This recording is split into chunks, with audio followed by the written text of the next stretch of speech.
Слаб интерес кај фирмите да станат овластени економски оператори. До Царинската управа досега стигнале само 2 барања на една шпедитерска и една производствена компанија. Досега имаме 2 апликации. Едната е шпедитерско-транспортна фирма, а другата се занимава со производство.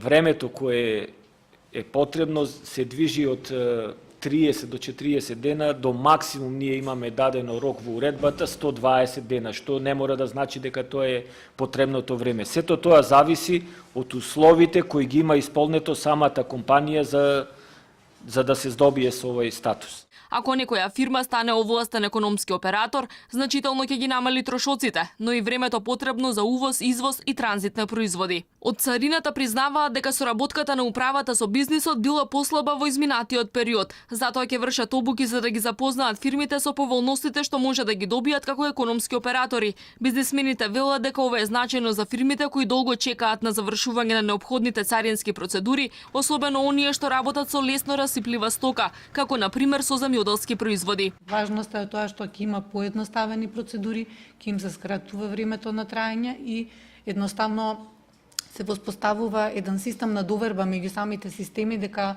може да се врши транзит меѓу државите како да се работи за домашен транспорт на стоки и услуги. За разлика од Македонија, во регионот интересот на компаниите е огромен. Во Србија 12, а во Молдавија дури 120 компании кои се овластени економски оператори имаат вакви бенефиции. За прв ваков оператор во земјава пред 5 години беше избран Johnson Controls. Од царината велат дека сега правилата за избор се построги, исто како и контролата.